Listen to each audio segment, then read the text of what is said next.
क्या होता अगर बेन 10 एक अमेरिकन कार्टून शो ना होके एक जापानीज एनिमे होता। ये सवाल सुनने में जितना इंटरेस्टिंग लग रहा है उतना ही इंटरेस्टिंग इसका जवाब भी है। और आज की इस वीडियो में मैं तुम्हें यही बताने वाला हूँ कि अगर बेन 10 एक एनिमे होता तो बेन 10 को लेके क्या क्या चीजें बदल जाती, क्या नहीं बदलती, एंड ओवरऑल बेन 10 फ्रेंचाइज पे इसका क्या असर पड़ता। यही सारी चीजें आज मैं तुम्हें डिटेल में बताऊंगा। तो अब ज्यादा समय नहीं गवाएंगे, लाइक और कमेंट्स का एम वीडियो के एंड में बताएंगे और अब डायरेक्ट वीडियो के अंदर डुबकी लगाएंगे। बिल्कुल चुप।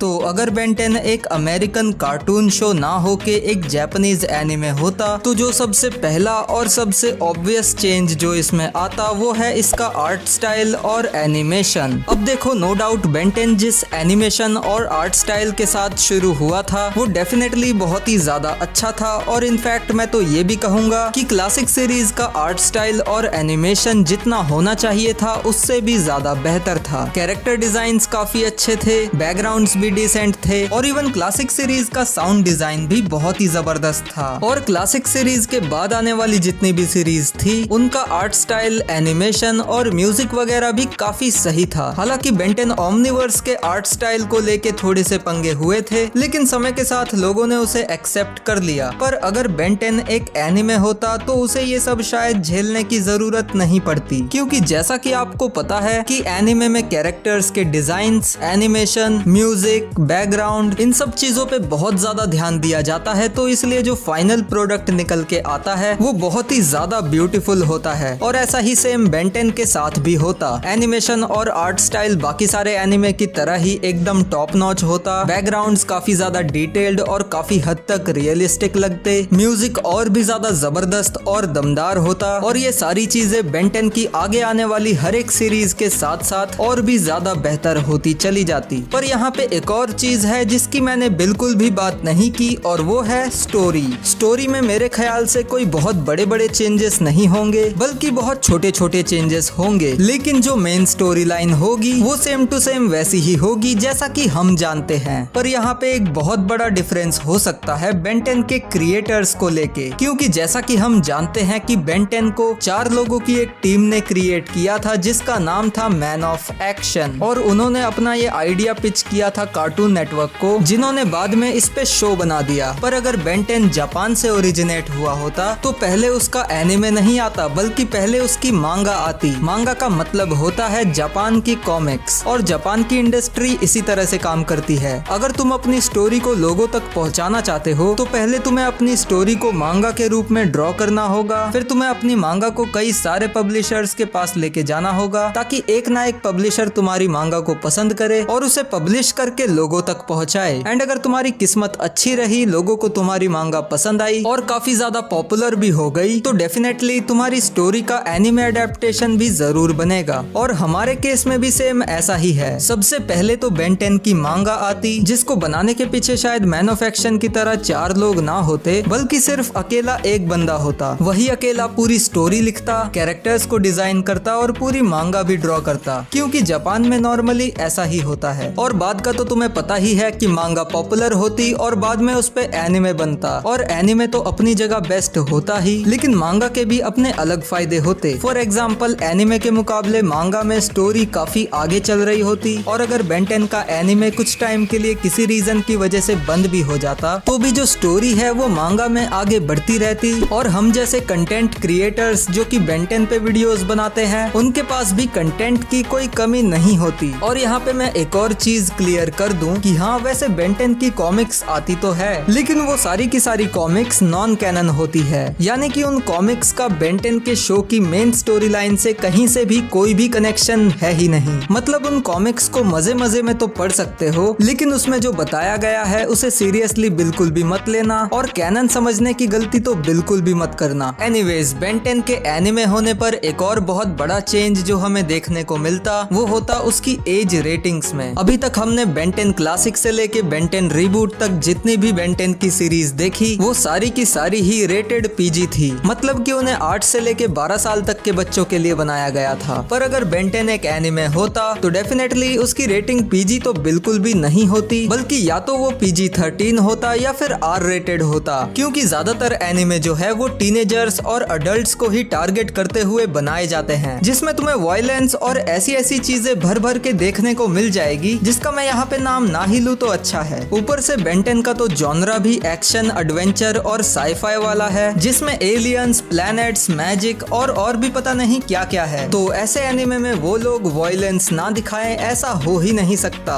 और वायलेंस और ब्रूटैलिटी के अलावा इस सीरीज में हमें डार्क और अच्छी स्टोरी लाइन और थोड़ी बहुत कॉमेडी भी देखने को मिलती। पर मैं उम्मीद कर रहा हूँ कि यही सारी चीजें हमें बेंटेन की आने वाली न्यू सीरीज में भी देखने को मिलेगी, क्योंकि वो सीरीज PG-13 होने वाली है। एनीवेज, अगर बेंटेन एक एनिमे होता तो उसे एक और बहुत बड़ा फायदा मिलता और वो है पॉपुलैरिटी। देखो, नो डाउट बेंटेन की पॉपुलैरिटी आज भी काफी ज्यादा है। कई सारे फैंस आज भी बेंटेन को देखना पसंद करते हैं। बहुत सारे लोगों का फेवरेट कार्टून भी बचपन में बेंटेन ही होता था। बेंटेन के टॉयज, टी शर्ट और मर्चेंडाइज की बिक्री भी काफी बढ़िया होती है। और जिन लोगों ने बेंटेन बचपन में उतना देखा भी नहीं था वो लोग भी बेंटेन के बारे में थोड़ा बहुत जानते हैं। तो इन सब चीजों से ही हमें पता चल जाता है कि हाँ, बेंटेन की पॉपुलैरिटी और फैन बेस कितना ज्यादा है। पर अगर बेंटेन एक एनिमे होता ना तो इसकी पॉपुलैरिटी कौन से आसमान को छू रही होती तुम सोच भी नहीं सकते। जो भी पॉइंट्स मैंने अभी थोड़ी देर पहले तुम्हें बताए थे, जैसे कि R रेटिंग, मांगा, एनिमेशन, आर्ट स्टाइल, इन सब चीजों की वजह से तो ये एनिमे फैंस का फेवरेट बनता ही। पर साथ ही साथ इस बेंटेन सीरीज के एनिमे होने की वजह से भी इसे काफी ज्यादा रिकॉग्निशन मिलता। ऊपर से लोग एनिमे को बहुत ज्यादा रिकमेंड भी करते हैं। कोई एनिमे अगर 10-20 साल पहले ही आना बंद हो चुका है तब भी लोग उसे एक दूसरे को आज भी रिकमेंड करते हैं, जिससे कि उस एनिमे की पॉपुलैरिटी हमेशा बढ़ती ही रहती है। पर कार्टून्स को कोई उतना ज्यादा रिकमेंड नहीं करता। हालांकि बेंटेन का जो कॉन्सेप्ट है, स्टोरी है, वो सब वैसे तो किसी एनिमे से कम नहीं, पर क्योंकि बेंटेन PG रेटेड है और किड्स कार्टून्स की कैटेगरी में आता है, इसलिए उसे ज्यादा लोग रिकमेंड नहीं करते। पर अगर बेंटेन एक एनिमे होता तो इसे हर कोई रिकमेंड करता और इसकी पॉपुलैरिटी भी अभी के मुकाबले सिर्फ इंडिया में ही नहीं बल्कि पूरी दुनिया में बहुत ज्यादा होती। तो अब तक तो मैंने तुम्हें बेंटेन के एनिमे होने के सारे पॉजिटिव पॉइंट्स बताए, पर अब मैं तुम्हें बेंटेन के एनिमे होने का एक बहुत बड़ा नेगेटिव पॉइंट बताता हूँ। अगर बेंटेन एक एनिमे होता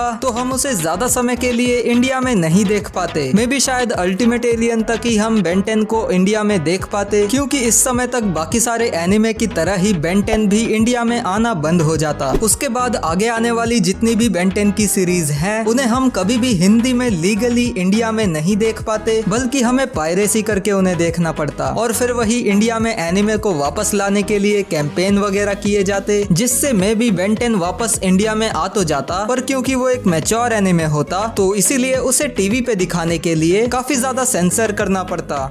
तो ये थी वो 5 चीजें जो कि मेरे ख्याल से हो सकती थी अगर बेंटेन एक अमेरिकन कार्टून शो ना होके एक जापानीज एनिमे होता तो। पर अगर आपको ये लगता है कि बेंटेन के एनिमे होने की वजह से और भी कुछ चीजें हो सकती थी या बदल सकती थी तो आप मुझे वो कमेंट्स में जरूर बताएं। और मुझे कमेंट्स में ये भी बताना कि आपको ये वीडियो कैसी लगी। वीडियो पसंद आई हो तो इस वीडियो को लाइक कर देना, क्योंकि आज की हमारी वीडियो का लाइक एम है 8000 लाइक्स का और कमेंट्स का एम है 500 कमेंट्स। ऐसे ही और भी वीडियोस देखना चाहते हो तो इस चैनल को सब्सक्राइब करके बेल आइकन को ऑल पे सिलेक्ट कर देना। अगर इंस्टाग्राम चलाते हो तो मुझे इंस्टाग्राम पे भी फॉलो कर सकते हो। और बाकी तो अगर तुम्हें ये जानना है कि 4 आर्म्स और ह्यूमंगसॉर में से कौन सा एलियन बेहतर है तो मैंने पहले ही इस पे एक डिटेल्ड कंपैरिजन वीडियो बना रखा है, जिसे तुम यहाँ पे क्लिक करके देख सकते हो।